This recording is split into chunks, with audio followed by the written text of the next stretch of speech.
દેશના રાજકીય પક્ષો જ્યારે ઈવીએમની વિશ્વસનીયતાને લઈને સવાલ ઉઠાવી રહ્યા છે, ત્યારે કેન્દ્રીય ચૂંટણી પંચ તેની વાત પર કાયમ છે.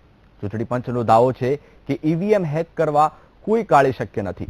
ચૂંટણી પંચે રાજકીય પક્ષોને ચેલેન્જ આપી છે કે તેઓ 3 જૂનથી ઈવીએમને હેક કરીને બતાવે.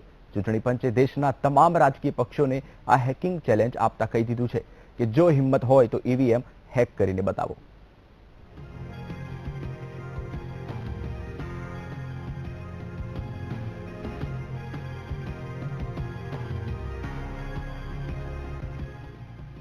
જૂનથી ઈવીએમ હેકિંગ માટે ફેંક્યો પડકાર. હેકિંગ માટે દરેક પાર્ટીને મળશે 4 કલાકનો સમય. કોઈ પણ રાજકીય પાર્ટીને હેકિંગમાં સામેલ થવા આહવાન. ઈવીએમની વિશ્વસનીયતાને લઈને ઉઠતા સવાલો વચ્ચે આખરે ચૂંટણી પંચે પડકાર ફેંક્યો છે. રાજકીય પક્ષોને ઈવીએમ હેક કરવા માટેની તક આપી રહ્યું છે ચૂંટણી પંચ.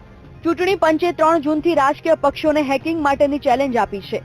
દરેક પાર્ટીને ઈવીએમ હેકિંગ માટે 4 કલાકનો સમય મળશે. આ ચેલેન્જ સ્વીકારનાર કોઈ પણ પાર્ટીને સ્વતંત્રતા હશે કે તેઓ 5 રાજ્યોની ચૂંટણી દરમિયાન ઉપયોગમાં લેવાયેલી કોઈ પણ ઈવીએમ મશીન પર આ પ્રયોગ કરી શકે છે.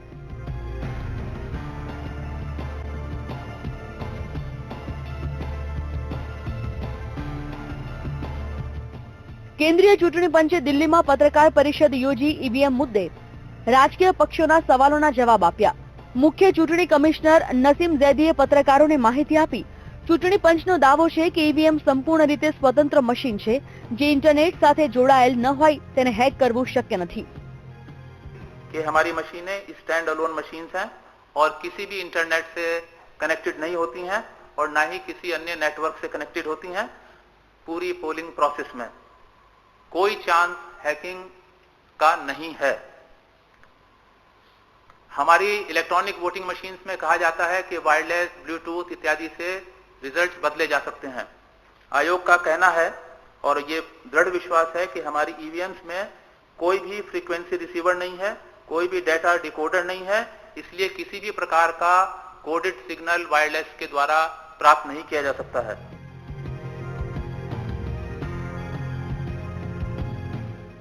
રાજકીય પક્ષો દ્વારા ઈવીએમને લઈને ઉઠાવાયેલા લગભગ તમામ સવાલોના ચૂંટણી પંચે જવાબ આપ્યા છે.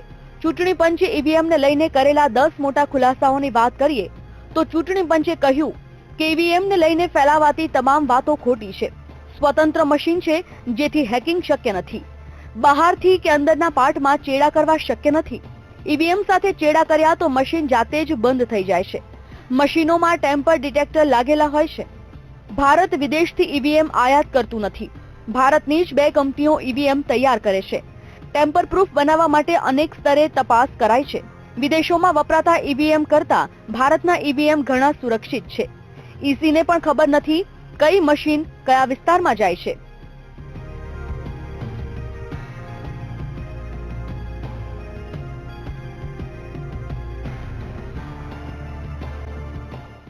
તો આ તરફ કેન્દ્રીય ચૂંટણી પંચ આગામી ચૂંટણીઓમાં વીવીપીએટી મશીનોથી ચૂંટણી કરાવવા માટે તૈયાર છે. ચૂંટણી પંચે કહ્યું કે વીવીપીએટી મશીનોથી ચૂંટણી પ્રક્રિયામાં વધુ પારદર્શિતા આવશે અને સાથે જ વીવીપીએટી મશીનોમાં મળતી સ્લીપની ગણતરી કરવાની રાજકીય પક્ષોની માંગ વિશે પણ ચૂંટણી પંચે તૈયારી દર્શાવી છે.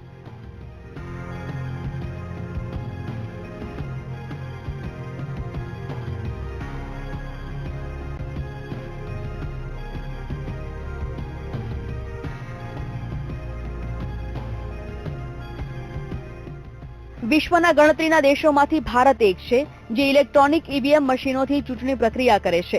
ત્યારે લોકશાહીની આ સૌથી મોટી પ્રક્રિયાને લઈને અનેક સવાલો ઉભા થઈ રહ્યા છે. 5 રાજ્યોની વિધાનસભા ચૂંટણી બાદથી ઈવીએમને લઈને સવાલો ઉઠ્યા. સૌથી પહેલા આ અવાજ માયાવતીએ ઉઠાવ્યો. માયાવતીએ દાવો કર્યો કે યુપીમાં ભાજપની જીત જનતાને નહીં પરંતુ ઈવીએમને આભારી છે. માયાવતી બાદ સપા, બસપા અને આમ આદમી પાર્ટીએ પણ એક સુરમાં ઈવીએમ વિરોધી અવાજ ઉઠાવ્યો. એટલે સુધી કે આમ આદમી પાર્ટીએ તો દિલ્હી વિધાનસભામાં ઈવીએમ હેકિંગનો લાઈવ ડેમો પણ આપી દીધો. આવા સમયે કેન્દ્રીય ચૂંટણી પંચે ઈવીએમની વિશ્વસનીયતા પર ઉઠતા સવાલોને ફગાવી દીધા. ચૂંટણી પંચે સ્પષ્ટ કરી દીધું છે કે ઈવીએમ કે તેના કોઈ પણ પાર્ટ સાથે ચેડા કરવી શક્ય નથી. Bureau report, VTV news.